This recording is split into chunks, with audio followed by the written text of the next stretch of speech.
For more than a century, football lived by a simple truth. Goals came from the number 9.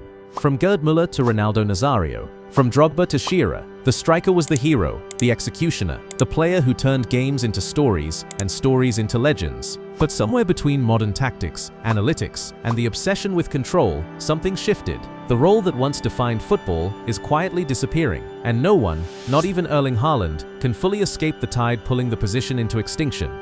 Today's game no longer revolves around the penalty box, it revolves around systems. Coaches want pressing triggers, defensive balance, interchangeable roles, and forwards who play more like midfielders than killers. The striker's job used to be simple: finish. Now it's everything but: run channels, press defenders, drop deep, connect play, break lines, create space for wingers who have become the true stars of the modern game.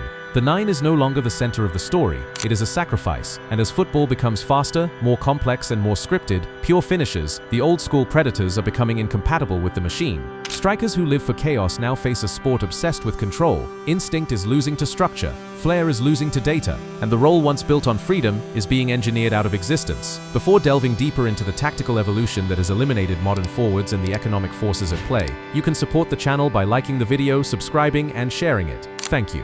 The decline of the modern striker didn't begin with one player or one tactic. It began with a shift in football's entire geometry. When Pep Guardiola introduced the false 9 at Barcelona, he didn't just change a position, he changed the logic of attacking play.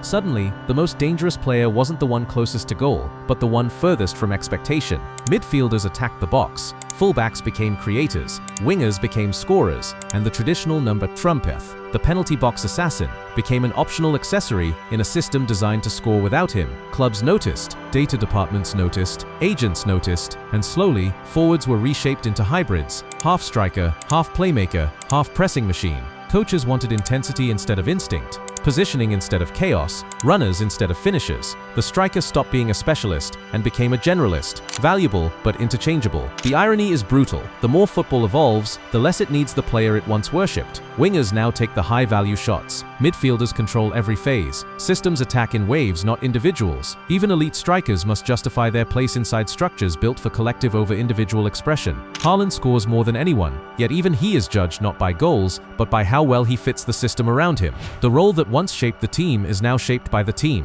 The modern game hasn't just made strikers less important, it has made them easier to replace. To understand why strikers are disappearing, you have to look at the economics shaping the sport. Modern football is built on risk management. Clubs spend hundreds of millions constructing systems designed to minimize volatility, and no position carries more volatility than a classic no-ma.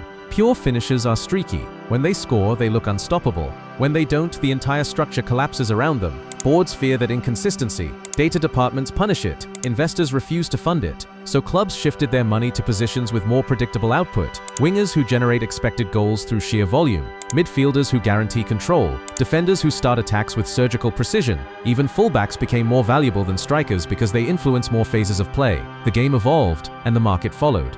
Meanwhile, the striker's price-to-impact ratio became harder to justify. A winger can create, score, press, and dribble. A midfielder can dictate tempo, resist pressure, and break lines, but a traditional striker, his value lives inside the penalty area, the smallest, most crowded, most controllable space on the pitch. Clubs began to ask themselves, why invest everything in one unpredictable finisher when systems can produce goals from everywhere else? Analytics departments break down every shot, every movement, every zone. Coaches choreograph patterns of play with the precision of choreography. Teams train for automatisms, not inspiration. And the result is a game where creativity is distributed, not concentrated. Attacking responsibility spread across 5 or 6 players instead of funneled through one. The striker used to be the emotional core of a team. Now, he's often the final piece of a puzzle designed without him. Pressing schemes force him to defend first. Build-up structures push him away from goal. Wingers cut inside, taking the best shooting positions. Midfielders arrive late into the box because their angles create better expected goal profiles. In this environment, the striker becomes a decoy as often as he becomes a threat. Even youth academies reflect this shift. Kids who once dreamed of being strikers are now turned into inverted wingers or dynamic midfielders because the modern game values versatility above instinct. Coaches want players who can complete 40 tactical instructions, not one impossible finish. And little by little, the art of the pure no-9, the predator, the poacher, is quietly fading into memory.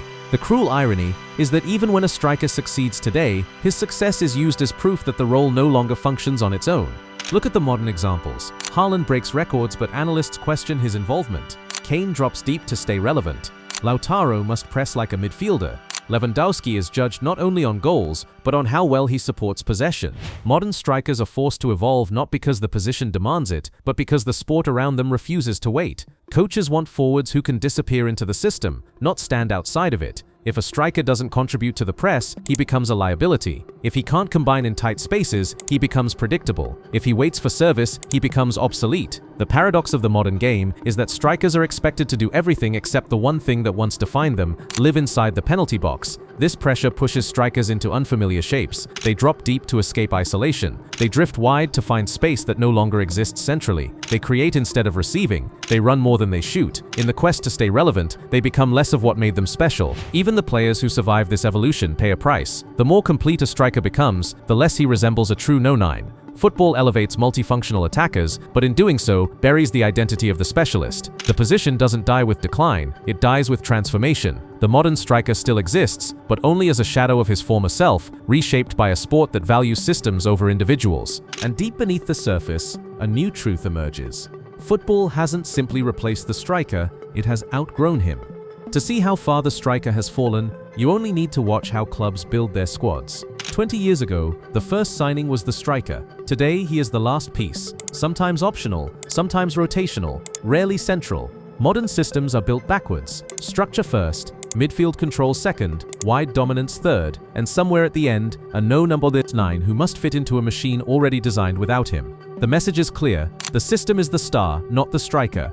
This shift has created a strange new hierarchy. The modern game values the pass before the finish, the press before the run. The striker's contributions are often invisible until they fail, and when they fail, every headline blames them, not the system that starved them. In a sport obsessed with data, strikers carry the burden of the one metric the system cannot fully control: goals. This is why more teams now play without a traditional no-nine at all. The false nine, the roaming forward, the wide scorer, the pressing machine, these archetypes survive because they reduce dependence on one unpredictable point of failure. Football prefers control to chaos, and the old striker was the embodiment of chaos. In killing chaos, the game has killed him too.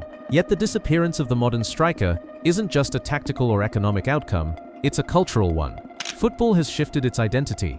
The heroes of the sport have moved from the center to the wings, from finishers to creators, from instinct-driven killers to algorithm-approved profiles. The game now rewards versatility, flexibility, and fluidity. The striker, once the centerpiece of the story, has become a relic of a past era, where individuality could still overpower structure. Look at how we remember greatness. The legends of yesterday were defined by goals. The legends of today are defined by influence. Iniesta, Modric, De Bruyne, Salah. These players command the narrative without ever being traditional number nines. The spotlight has shifted away from the penalty box because the sport's aesthetics have changed. Football now celebrates patterns, build-up sequences, pressing triggers, collective movement. The striker's magic, the one-touch finish, the impossible header, the instinctive goal, feels almost nostalgic in comparison. Even the language around the game has changed. We no longer ask who is the best finisher, we ask who is the best system player. The striker used to be the exception, now the system is the rule. This cultural shift affects youth development, recruitment, and expectations. Kids train to be creators or runners, not predators. Clubs scout profiles that fit the model, not players who break it. Fans celebrate chance creation instead of clinical finishing. And slowly the art of the striker becomes an afterthought, something admired, but rarely prioritized. Football didn't just evolve away from the striker, it moved past him emotionally, tactically, and philosophically.